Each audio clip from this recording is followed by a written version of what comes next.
نبی پاک صلی اللہ تعالیٰ علیہ وسلم کی پیدائش کے وقت جو خصوصیات ہوئیں۔ پھر ایک عجیب و غریب چیز عربوں نے دیکھا کہ ایک جنگل سے بھیڑیے کو، ایک جانور کو باہر شہر کی طرف آتے ہوئے لوگوں نے دیکھا۔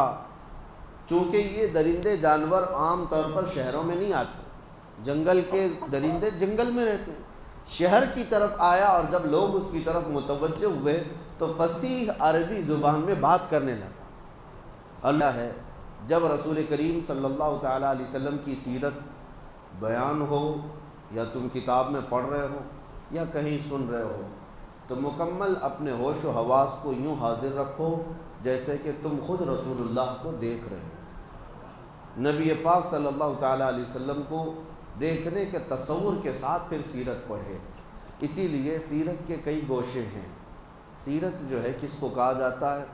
زندگی کے پورے طور طریقے جو بھی ہیں ان سب کے مجموعے کا نام سیرت ہے۔ اس میں جس کی سیرت بیان کی جا رہی ہے اس کی عمر بھی ہوتی ہے، اس کی زندگی کے شب و روز بھی ہوتے ہیں، بچپن بھی ہے، جوانی بھی ہے، اور شادی کی زندگی بھی ہے، تجارت کی زندگی بھی ہے، معاملات بھی ہیں، عبادات بھی ہیں، عادات بھی ہیں، سب کل ملا کر کے جو زندگی کا نچوڑ ہوتا ہے اس کو سیرت کہا جاتا ہے۔ تو ہم نبی پاک صلی اللہ علیہ وسلم کی سیرت کو کئی گوشوں میں تقسیم کرتے ہیں۔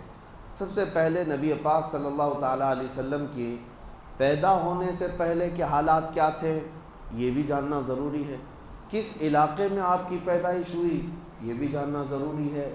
اس کا لوکیشن کس لیے چنا گیا یہ بھی جاننا ضروری ہے، کیونکہ نبی پاک صلی اللہ تعالیٰ علیہ وسلم رحمت للعالمین بن کر آ رہے ہیں پوری کائنات کے لیے۔ تو آپ کو کہاں پیدا کیا گیا، کس زمین پر آپ کو مبعوث کیا گیا، اور وہاں کے حالات کیا تھے، سیاسی حالات کیا تھے، اخلاقی حالات کیا تھے، یہ سب پہلے سے ذہن میں رہنا بہت ضروری ہے، کیونکہ اس کے بعد ان کے کاموں پر آپ کو احساس ہوگا کہ نبی پاک صلی اللہ علیہ وسلم ایسے علاقے میں پیدا ہوئے، ایسے حالات میں پیدا ہوئے، تو آپ نے کیا کیا ان حالات کا مقابلہ کرنے کے لیے تجاویز اختیار فرمائی، یہ آپ کو اچھے طریقے سے احساس ہو سکے گا۔ سب سے پہلی چیز، پوری دنیا کا ایک لوکیشن ایسا ہے مکہ مکرمہ، جس کو سینٹر کہا جاتا ہے کئی علاقوں کے اعتبار سے، مرکزی حیثیت حاصل ہے مکہ مکرمہ کو، اور سخت سنگلاخ زمین، پتھریلی سرزمین ہے، آس پاس سارے علاقے پتھریلے ہیں، اور یوں سمجھ لیں کہ کوئی وہاں پر آب و گیاہ نہیں، سبزے نہیں، اور کھیتی باڑیوں کا رواج نہیں، ایسی ایک سخت زمین ہے، لیکن لوکیشن کے اعتبار سے ایک ایسی سینٹرل زمین کہ اس زمانے میں بھی پوری دنیا بھر سے لوگ تجارت کی غرض سے بھی، عبادت کی غرض سے بھی مکہ مکرمہ ضرور آتے تھے۔ آدم علیہ السلام سے یہ طریقہ چل رہا ہے، جتنے نبی آئے ان کی امتیں وہ سب مکہ پہنچتی رہیں، حج کعبہ کے لیے یا خانہ کعبہ کے طواف کے لیے آتے رہیں۔ تو گویا کہ خانہ کعبہ جہاں تھا مکہ مکرمہ ایک ایسا سینٹر پوائنٹ تھا جہاں پوری دنیا کے لوگ کسی نہ کسی بہانے پہنچ جایا کرتے۔ پہلے کی امتوں کی بات بھی کر رہا ہوں، چاہے وہ یہودی ہوں چاہے وہ عیسائی ہوں، ان کے دور میں بھی خانہ کعبہ کا حج رہا ہے، کسی نہ کسی صورت مکہ مکرمہ پہنچتے ہیں۔ تو ایک ایسے سینٹر پوائنٹ کو چنا گیا نبی پاک صلی اللہ تعالیٰ علیہ وسلم کی پیدائش کے لیے کہ رحمت للعالمین کو ایسے جگہ اللہ نے پیدا کیا جو پوری دنیا میں آنے والوں کا ایک مرکز تھا، تاکہ اس مرکز سے میرے آقا کی رحمت پوری کائنات میں پھیل سکے۔ اور ایسی جگہ جو چیلنجز بھری ہوئی ہے، زمین بھی سخت اور لوگوں کے دل بھی سخت، پتھریلی زمین جیسی تھی ویسی لوگوں کے دل بھی سخت تھے۔ ایسی جگہ پر حضور پاک صلی اللہ تعالیٰ علیہ وسلم کو پیدا کیا گیا، لیکن آپ نے اپنے اخلاق کریمانہ سے مکہ کی سرزمین کو بھی نرم فرمایا اور لوگوں کے دلوں کو بھی نرم فرمایا۔ 40 سالہ میرے آقا کی زندگی شاہد ہے کہ مکہ والوں کے دل جیت لیے۔ ایک بھی مکہ میں ایسا شخص نہیں تھا جو رسول کریم صلی اللہ علیہ وسلم کی طرف انگلی اٹھا کر کہتا کہ ان کے اخلاق میں یہ کمی ہے، ایک بھی شخص نہیں تھا۔ زمانے جاہلیت میں بھی میرے آقا کو امین اور صادق کے نام سے پکارا جاتا ہے۔ لوگ اپنی امانتیں لا کر رکھتے۔ حضور پاک صلی اللہ علیہ وسلم پر سب کا اتفاق تھا کہ انہوں نے مذاق میں بھی زندگی میں کبھی آج تک جھوٹ نہیں کہا۔ تو اپنے اخلاق کریمانہ سے ان پتھر دلوں کو نبی پاک صلی اللہ علیہ وسلم نے نرم فرمایا۔ سیاسی حالات کیسے تھے؟ اس زمانے میں عربوں کے درمیان کوئی حکمرانی نہیں تھی۔ چھوٹے چھوٹے علاقے جہاں جہاں جس کی سرداری تھی وہ علاقے کو قبضہ کر کے حکومت کرتا، اور ایک طرف پرشین ایمپائر جس کو فارس کہا جاتا تھا اس وقت، آج کا وہ ایران ہے، وہاں ایک حکومت جاری تھی کسرا کی، اور ایک طرف رومن ایمپائر جس کو آج روم کہیں، یونان کہیں، اور اس زمانے میں وہاں کا جو بادشاہ ہوتا اس کو قیصر کہا جاتا۔ یہ دو سپر پاور طاقتیں تھیں جو پوری دنیا قبضہ کرنے کے لیے آپس میں لڑتی بھی رہتی تھی۔ اور عرب لوگ کس کے حمایتی تھے؟ آدھے رومن ایمپائر کے اور آدھے پرشین ایمپائر کے، یعنی کچھ کسرا کی حکومت کو مانتے اور کچھ قیصر کی حکومت کو مانتے۔ دونوں میں فرق یہ تھا، قیصر جو ہے وہ رومن ایمپائر جس کو میں کہہ رہا ہوں یہ عیسائی تھے، ان کے ہاں غلبہ عیسائیوں کا تھا، اور جو پرشین ایمپائر تھے یہ آگ کے پجاری تھے، نہ یہ عیسائی تھے نہ یہودی تھے، یہ اہل کتاب میں سے نہیں تھے، یہ آگ کے پجاری تھے، مشرکین کی جماعت تھی۔ تو ایک کھڑے مشرک اور ایک جو ہے اہل کتاب عیسائیوں کی، دو بڑی طاقتیں دنیا میں اس وقت حکومت کر رہی تھیں۔ تو عرب کے جو اکثر لوگ تھے وہ کسرا کی طرف جھکے ہوئے تھے، کیونکہ ان کے بھی ہاں بتوں کا رواج زیادہ تھا، یہ بھی اہل کتاب میں سے نہیں تھے، اور یہ کسرا کی طرف زیادہ جھکے ہوئے تھے۔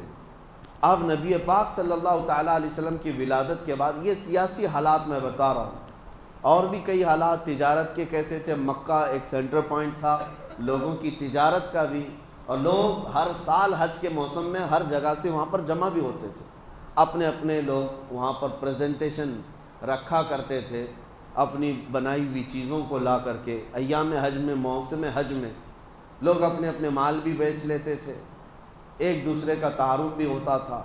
اس زمانے میں نبی پاک صلی اللہ تعالیٰ علیہ وسلم کو ہر جگہ سے لوگ آ کر کے دیکھتے اور متاثر ہوئے بغیر کوئی نہیں جاتا تھا۔ یہ اس زمانے کے حالات میں نے آپ کو بتائے۔ اور پھر نشانیاں یہ بھی جاننا ضروری ہے سیرت سے پہلے کہ اچانک حضور صلی اللہ تعالیٰ علیہ وسلم مکہ میں ظاہر نہیں ہو گئے، بلکہ حضور کے ظاہر ہونے سے پہلے پوری کائنات میں عجیب و غریب نشانیاں بھی پیدا کی گئیں۔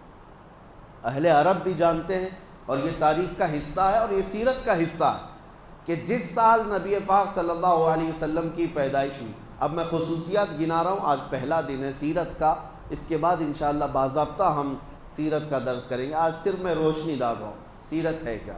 حضور کی پیدائش کے سال پورے مکہ میں جتنے بھی عورتوں کے بچے ہوئے سب لڑکے پیدا ہوئے، ایک بھی لڑکی نہیں پیدا ہوئی مکہ مکرمہ۔ اس سال کی خصوصیت تھی عرب کی سرزمین، جیسے کہ میں نے کہا مکہ سنگلاخ زمین ہے، پتھریلی سرزمین ہے۔ پہلی مرتبہ ایسا ہوا جس سال میرے آقا کی ولادت ہوئی، کثرت سے بارش ہوئی اور پتھریلی زمین میں گھاس اور سبزے بھی اگے۔ اس سرزمین پر سبزوں کا اگ جانا یہ معمولی بات نہیں، وہ ایسی ہے جیسے کسی کی ہتھیلی میں کوئی پودا نکل آنا۔ ہتھیلی میں پودا نکلنے کے برابر عربوں کے لیے بہت ہی حیرت کی بات تھی کہ عرب کی سرزمین پر سبزے اگ گئے۔ مکہ مکرمہ میں بارش بھی ہوئی، سبزہ بھی اگا۔ یہ حضور پاک صلی اللہ علیہ وسلم کی ولادت کا سال، یہی وہ سال ہے جب ابرہہ بادشاہ ہاتھیوں کی فوج لے کر کے خانہ کعبہ ڈھانے آیا تھا، ختم کرنے آیا تھا۔ اللہ رب العزت نے ابابیل چڑیوں کی فوج کو بھیجا اور پوری فوج کو ہلاک کر دیا۔ وہ چھوٹی چھوٹی سی چڑیاں آئیں اور اپنی چونچ میں، اپنے پیروں میں ایک ایک کنکریاں لے کر آئیں، اوپر سے گرا دیتی تھی اور ہاتھیوں کے پیٹ پھٹ کر کے آگ لگ جاتی تھی، اور پوری فوج کو کیسے کیا؟ کعصف مأکول، اللہ فرماتا ہے ایسے کر دیا گیا جیسے چھلی ہوئی مرغی ہوتی ہے۔ پوری فوج جو ہلاک ہوئی، عام الفیل اس کو کہا گیا، یہ حضور پاک کی ولادت کا ہی سال تھا۔ نبی پاک صلی اللہ تعالیٰ علیہ وسلم کی پیدائش کے وقت جو خصوصیات ہوئیں۔ پھر ایک عجیب و غریب چیز عربوں نے دیکھا کہ ایک جنگل سے بھیڑیے کو، ایک جانور کو باہر شہر کی طرف آتے ہوئے لوگوں نے دیکھا۔ چونکہ یہ درندے جانور عام طور پر شہروں میں نہیں آتے، جنگل کے درندے جنگل میں رہتے ہیں، شہر کی طرف آیا اور جب لوگ اس کی طرف متوجہ ہوئے تو فصیح عربی زبان میں بات کرنے لگا اور لوگوں سے کہنے لگا کہ اے لوگوں، کیا تمہیں خبر ہے کہ اس سرزمین پر اللہ کا ایک آخری رسول آنے والا ہے؟ یہ بشارت بھی ہوئی۔ اس کے علاوہ ان کو ارحاسات کہتے ہیں، یعنی حضور کی پیدائش سے پہلے جو عجیب و غریب معاملات ہوئے ان کو کیا کہتے ہیں؟ ارحاسات۔ حضور کی زندگی میں جو چیزیں ہوئی ہیں وہ معجزات ہیں۔ حضور نے اپنی انگلی سے چاند کے ٹکڑے کی، یہ کیا ہے؟ معجزہ ہے۔ اور حضور کی پیدائش سے پہلے جو عجیب و غریب حالات پیش آ رہے تھے ان کو ارحاس کہتے ہیں، ارحاس۔ تو اور اس کے علاوہ ایران میں، ملک فارس میں 2 ندیاں ہیں، بحیرہ ساوا اور ایک سماوا۔ بحیرہ ساوا، بحیرہ چھوٹی ندی کو کہتے ہیں، یہ پوری سوکھ گئی تھی، سوکھی ہوئی ندی تھی، کئی سالوں سے اس میں کوئی پانی نہیں تھا۔ لیکن جس سال نبی پاک صلی اللہ تعالیٰ علیہ وسلم کی ولادت ہوئی، اچانک وہ ندی پورا پانی سے بھر گئی تھی۔ کہاں سے پانی آیا، کیسے بھری، کسی کو نہیں معلوم، لیکن وہ بھی ایک بہت عجیب بات تھی پوری دنیا کی۔ اور بحیرہ سماوا، ایک اور ندی جو لبالب بھری ہوتی، یہ حضور پاک صلی اللہ علیہ وسلم کی ولادت کا دن تھا، 12 ربیع الاول شریف۔ وہ بحیرہ سماوا اچانک ایسی سوکھ گئی کہ زمین کے بھی حصے نظر آنے لگ گئے، ایک بھی پانی کا بوند نہیں تھا، جو لبالب بھری ہوئی ندی تھی۔ ایک سوکھی ہے اور ایک جاری ہے۔ 1000 سال سے وہاں آگ کی پوجا کرنے والے ایرانی جو آتش پرست تھے، آگ کو کبھی بجھنے نہیں دیتے تھے، دن رات 24 گھنٹے ڈیوٹی لگی رہتی پجاریوں کی آگ کو روشن رکھنے کی۔ 1000 سال سے اس آگ کو جلائے رکھا تھا، بجھنے نہیں دیا تھا۔ یہ حضور پاک صلی اللہ علیہ وسلم کی ولادت کا دن تھا کہ اچانک آگ بجھ گئی، کسی کے کنٹرول میں نہیں تھی، اچانک آگ بجھ گئی۔ یہ بھی تاریخ کا ایک بہت عجیب و غریب واقعہ تھا۔ 1000 سال جس کی تاریخ ہے بجھنے نہیں دیا گیا، وہ اچانک کیسے بجھ گئی؟ اور اس کے علاوہ کسریٰ بادشاہ کے محل میں اچانک دراڑ پیدا ہو گئی، جو محل کبھی ہلانے سے ہل نہیں سکتا تھا، ان کا چیلنج تھا، وہ حضور کی ولادت کے دن دیوار شک ہو گئی، زلزلہ آیا۔ یہ پوری کائنات میں جو عجیب و غریب حالات پیش آئے، لوگ حیرت میں تھے کہ کچھ تو ہو رہا ہے۔ آج جیسے لوگ یہ کہتے ہیں گلوبل وارمنگ یا انوائرمنٹ کی چینجنگ، یہ جو اچانک موسم بدل رہے ہیں، اس پر لوگ آج تعجب میں ہیں، جبکہ لوگوں کو ابھی پتہ نہیں چل رہا ہے۔ لوگ کہاں سمجھ رہے ہیں کہ یعنی موسم بدل رہا ہے۔ دھیرے دھیرے احساس کسی کو ہوتا ہے کہ تھوڑی سی گرمی زیادہ ہو گئی، لیکن اس زمانے میں اچانک پورے حالات کا چینج ہونا یہ معمولی بات نہیں۔